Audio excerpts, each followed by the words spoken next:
Hi everybody, welcome you all to Commerce Lessons Plans with ARJ. Today, topic is particularly interest to those of final BCom students from the subject Management Accounting. Today, I am going to present financial analysis. By the end of this talk, you will be familiar with meaning of financial analysis, significance and types. Let's start our class. Financial statements നമുക്കറിയാം lot of accounting ഫിഗേഴ്സും ഒരു financial statement എന്താണെന്ന് നിങ്ങൾ ആലോചിക്കും, എന്താ നിങ്ങളുടെ മനസ്സിലേക്ക് വരുന്നത് അല്ലേ? ഒരുപാട് അക്കൗണ്ടിങ് ഫിഗേഴ്സും ഡാറ്റാസും ഉള്ള, അല്ലെങ്കിൽ നമുക്കത് കണ്ടു കഴിഞ്ഞാൽ അത് ഫിനാൻഷ്യൽ സ്റ്റേറ്റ്മെൻറ്റ്സ് നമ്മളോട് എന്താ സംസാരിക്കുന്നത്, അല്ലെങ്കിൽ എന്താണ് നമ്മളോട് കമ്മ്യൂണിക്കേറ്റ് ചെയ്യുന്നത്? ഒരുപാട് ഫാക്ട്സും ഫിഗേഴ്സും ഒക്കെയാണ് അതിലുണ്ടാവുക. പക്ഷേ അതിനൊരു കമ്മ്യൂണിക്കേഷൻ വരുന്നത് എപ്പോഴാണ്? അതിനെയാണ് ആ ഒരു ഫിനാൻഷ്യൽ ഡാറ്റേനെ നമ്മളെ എന്തിലേക്ക് മാറ്റുന്നു? ടു അണ്ടർസ്റ്റാൻഡ്, അല്ലേ?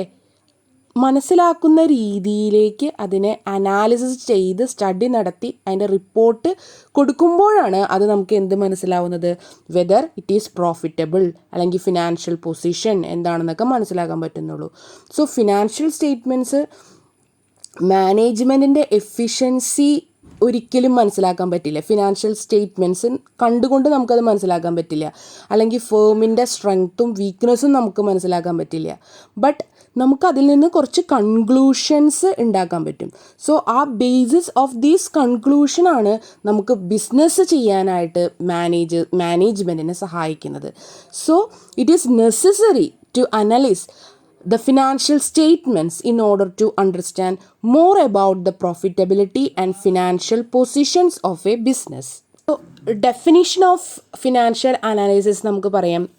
In the words of Finney and Miller, financial analysis consists in separating facts according to some definite plan, arranging them into groups and to certain circumstances, and then presenting them in a convenient, easily readable and understandable form. So financial analysis എന്ന് പറഞ്ഞു കഴിഞ്ഞാൽ ഇത് തന്നെയാണ് പറയുന്നത്. ഈ ഇങ്ങനെയുള്ള ഫാക്ട്സിനെ, ഫിഗേഴ്സിനെ arrange ചെയ്ത് സർക്കംസ്റ്റാൻസസിന് ചേരുന്ന വിധത്തിൽ പ്രസൻറ്റ് ചെയ്ത് കൺവീനിയൻ്റ് ആയിട്ട്, റീഡബിൾ ആയിട്ട്, അണ്ടർസ്റ്റാൻഡബിൾ ഫോമിലേക്ക് മാറ്റി കമ്മ്യൂണിക്കേറ്റ് ചെയ്യുന്ന ആ ഒരു രീതിയെയാണ് നമ്മൾ എന്ത് വിളിക്കുന്നത്? ഫിനാൻഷ്യൽ അനാലിസിസ് എന്ന് വിളിക്കുന്നത്. അതുകൊണ്ട് തന്നെ ഫിനാൻഷ്യൽ അനലൈസിസിന് മറ്റൊരു പേരും കൂടി ഉണ്ട്. It is commonly called analysis and interpretation of financial statements. Financial analysis is commonly called analysis and interpretation of financial statements. So it is establishing a relationship between the items in financial statements for determining the strength and weakness, to determining the profitability of the business, to determining the stability, growth and prosperity of the firm as well. So നമ്മൾക്ക് financial അനലൈസിസിൽ രണ്ട് കാര്യങ്ങൾ വരുന്നുണ്ട്. ഒന്ന് അനാലിസിസും, രണ്ട് ഇൻ്റർപ്രിട്ടേഷനും. So analysis എന്ന് പറഞ്ഞു കഴിഞ്ഞാൽ എന്താ? It literally means breaking into parts. So breaking down of certain set of figures into simple statements to better understanding.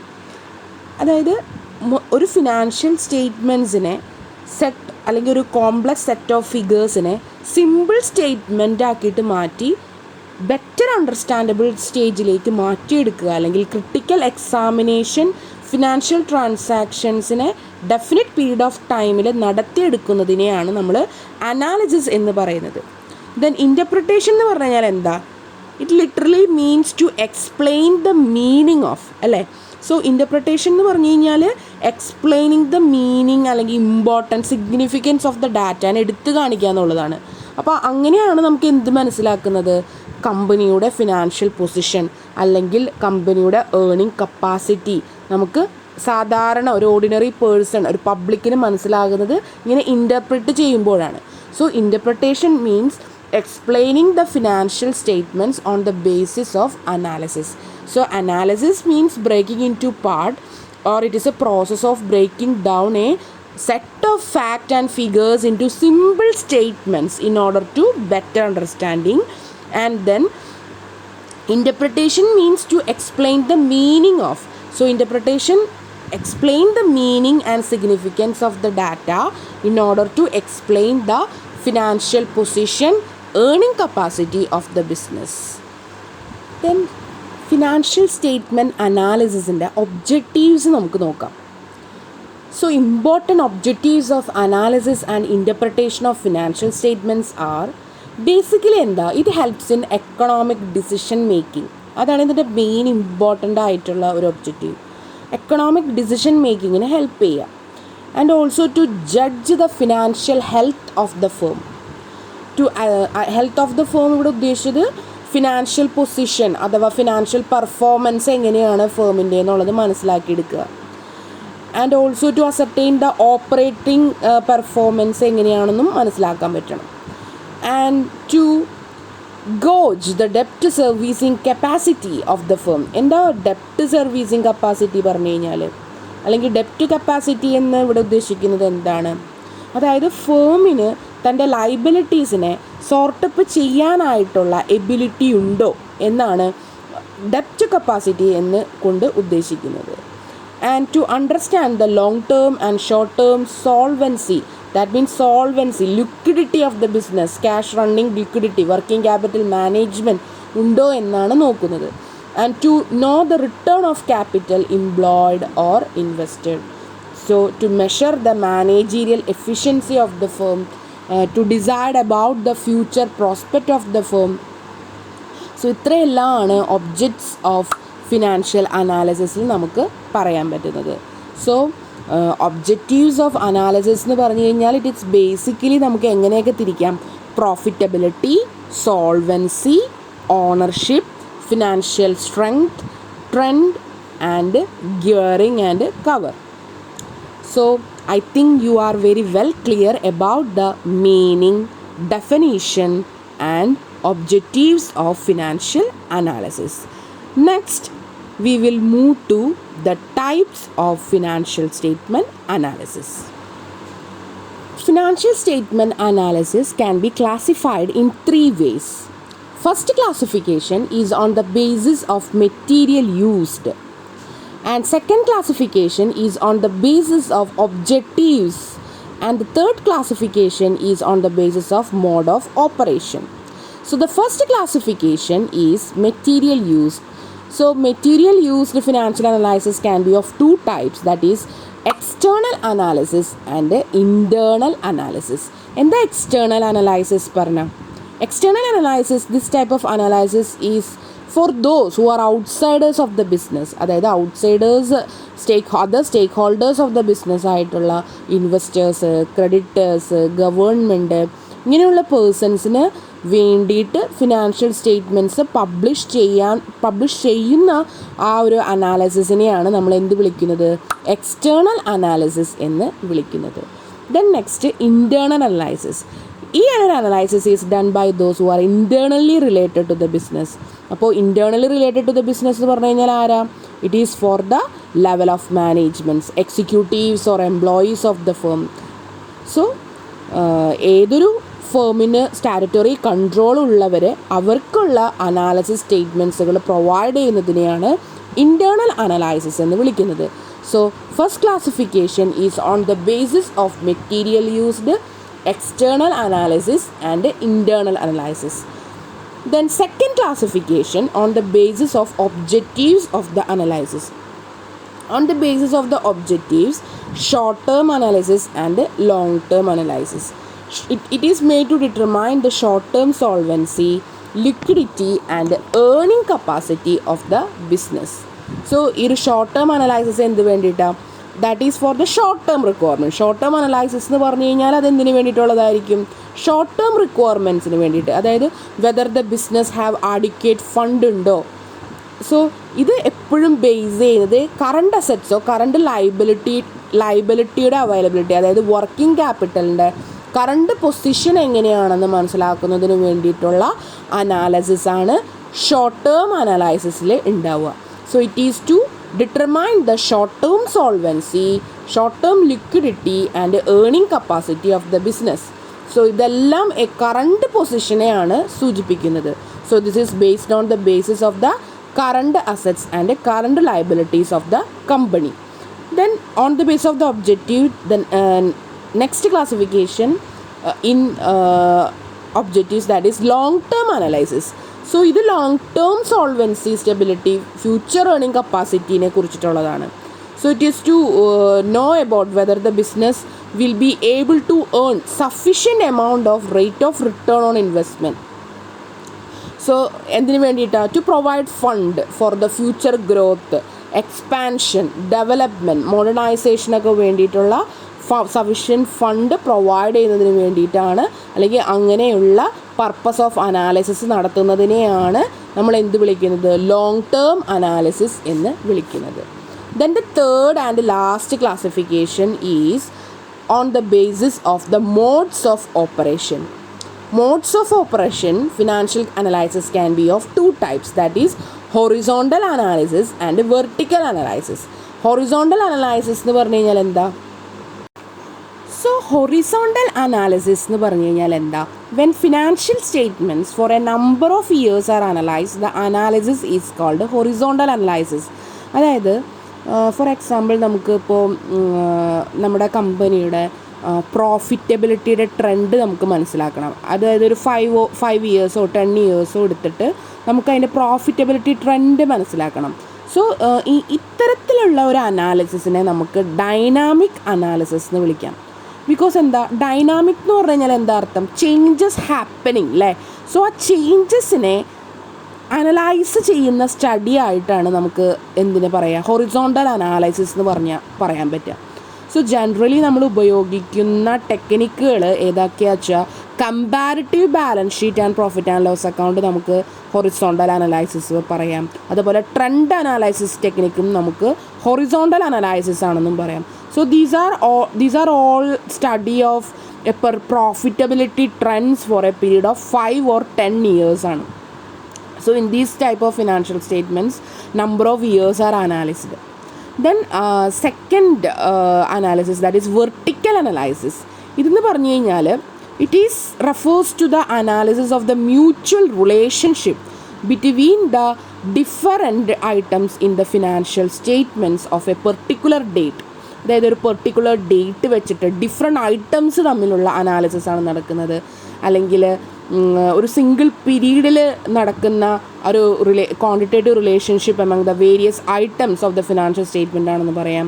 ശരി, ഇപ്പോൾ അങ്ങനെ അതിന് ഫോർ എക്സാമ്പിൾ നമുക്ക് പറയുകയാണെങ്കിൽ കറണ്ട് അസറ്റ്സും കറണ്ട് ലയബിലിറ്റീസും തമ്മിലുള്ള ഒരു പ്രത്യേക അക്കൗണ്ടിങ് പീരീഡിലുള്ള അവരുടെ റിലേഷൻഷിപ്പ് അല്ലെങ്കിൽ അവർ തമ്മിലുള്ള ഡിഫറൻസ് എങ്ങനെയാണെന്ന് അനലൈസിസ് നടത്തുന്നത്.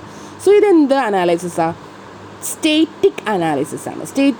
സ്റ്റേറ്റിക് മീൻസ് എന്താ? Because it is about the finding out the quantitative relationship among the items ആയതുകൊണ്ടാണ് അത് സ്റ്റേറ്റിക് അനാലിസിസ് എന്ന് പറയുന്നത്.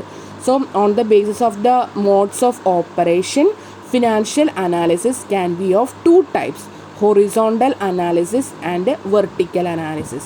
So comparative financial statements, that is horizontal analysis and vertical analysis.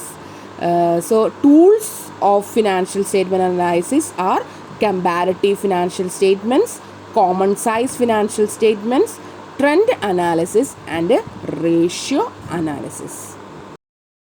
I think you are very well clear about the types of financial analysis.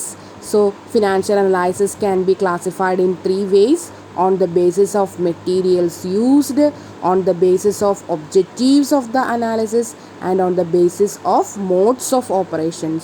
So on the basis of material used, financial analysis can be of 2 types: external analysis and internal analysis.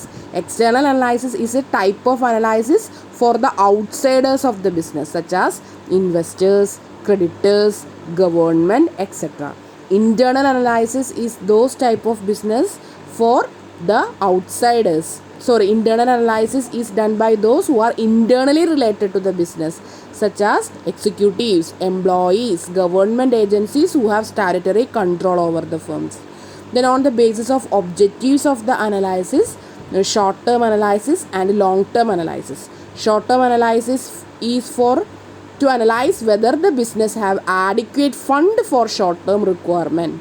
Long-term analysis is the analysis to know whether a business will be earned sufficient amount in future expansion, growth and development of the business. And on the basis of modes of operation, financial analysis can be classified into horizontal analysis and vertical analysis. Horizontal analysis is dynamic analysis because it shows the changes that have taken place. Vertical analysis is the static analysis because it involves the study of quantitative relationship among the various items of the financial statement. Example of vertical analysis are common size, balance sheet, profit and loss account and accounting ratio. I think you are very well clear about the types of financial analysis. Now we will move to the tools and techniques of financial analysis. Number of techniques or devices are used to undertake financial analysis. So some of the important tools are comparative financial statements, then common size statements, then trend analysis, then ratio analysis, then fund flow analysis and cash flow analysis. So comparative financial statements നമുക്ക് എന്തായിട്ട് പറയാം, the changes in the financial data over a period can be understood if the statements of 2 or more years are placed side by side to facilitate the comparison. So financial datasനെ 2 or more ഇയേഴ്സിൻ്റെ comparative study നടത്തിയിട്ട് അതിന് summarise ചെയ്യുക, accounting ഡാറ്റേനെ summarise ചെയ്ത് present ചെയ്യുന്നതിനാണ് നമുക്ക് comparative financial സ്റ്റേറ്റ്മെൻറ്റ്സിൽ പറയാൻ കഴിയുക. സോ ഇതിൻ്റെ ഒബ്ജക്റ്റീവ് എന്ന് പറഞ്ഞു കഴിഞ്ഞാൽ ടു മേക്ക് ദ ഡാറ്റ സിംപ്ലറായിട്ട് പറയാം, and to ascertain the changes occurring year by year and financial positions and performance of the business എൻ്റർപ്രൈസും ആയിട്ട് നമുക്ക് പറയാൻ പറ്റും. Then next that is common size financial statement. Common size financial statements is another technique of financial analysis. So these are those statements in which items are converted into percentage. ഒരു common base ആയിട്ട് എടുത്തിട്ട് we are converting it into percentage. So these statements are also called 100% statement or common percentage statement. ഇതിൻ്റെ objective എന്ന് പറഞ്ഞു കഴിഞ്ഞാൽ to establish a relationship between the items of the financial statement. For example നമുക്ക് in relation to net sales, total assets or total liabilities ഒക്കെ നമുക്ക് in relationship കണ്ടുപിടിക്കാനായിട്ട് സാധിക്കും. The next one trend analysis എന്ന് പറഞ്ഞു കഴിഞ്ഞാൽ എന്താ? ജനറൽ ടെൻഡൻസി അനലൈസിസ് ചെയ്യുന്നതിനെയാണ് നമ്മൾ ട്രെൻഡ് അനലൈസിസ് എന്ന് പറയുന്നത്. ഇത് എങ്ങനെയാണെന്ന് വെച്ച് കഴിഞ്ഞാൽ comparing the past data over a period of time with a base year is called trend analysis. So ഈ ഒരു ടെക്നിക്കിൽ നമുക്ക് number of years of informations കമ്പനീസിന് കിട്ടുന്നുണ്ടെങ്കിൽ നമ്മൾ അതിലൊരു ഇയർ ബേസ് ഇയർ ആയിട്ടായിരിക്കും. യൂഷ്വലി നമ്മൾ ഫസ്റ്റ് ഇയർ ആണ് ബേസ് ഇയർ ആയിട്ട് എടുക്കുക. And on that basis percentage for other years are calculated. So അങ്ങനെ നമുക്കിതിൻ്റെ ട്രെൻഡ് പെർസെൻറ്റേജ് കണ്ടുപിടിക്കാൻ പറ്റും. സോ എന്താണ് ഇതിൻ്റെ ഒബ്ജക്റ്റീവ് എന്ന് പറഞ്ഞു കഴിഞ്ഞാൽ it is to find the trend or direction or movement of company, അല്ലെങ്കിൽ to make a comprehensive comparative study of the financial statements. So അതുപോലെ തന്നെ ratio analysis it is also ഇതിൻ്റെ ടെക്നിക്ക് എന്ന് പറഞ്ഞു കഴിഞ്ഞാൽ we can analyze the financial statement with the help of ratios is known as ratio analysis. So ഇവിടെ നമുക്ക് ratios express ചെയ്യാം in way of proportion, അല്ലെങ്കിൽ പേഴ്സൻറ്റേജ്, അല്ലെങ്കിൽ ടൈംസിൽ, അല്ലെങ്കിൽ ഫ്രാക്ഷനിൽ നമുക്ക് അവരെ റെപ്രസെൻറ്റ് ചെയ്യാം. ഇൻ പ്രൊപ്പോർഷൻ നമുക്ക് കോമൺ ഡിനോമിനേറ്റർ ആയിട്ട് ഇഫ് കറണ്ട് അസറ്റ്സ് ഒരു 1,50,000 ആണെങ്കിൽ കറണ്ട് ലയബിലിറ്റീസ് 50,000 ആണെങ്കിൽ the ratio between the current assets and current liabilities will be 1,50,000 divided by 50,000, that is 3:1. അങ്ങനെ. So this is all about the theory part of the financial statement analysis, its meaning, definitions, objectives, significance, types, and tools of financial statement analysis. So I think you are very well clear about the theory part. And thank you all for listening to my video. Have a nice day.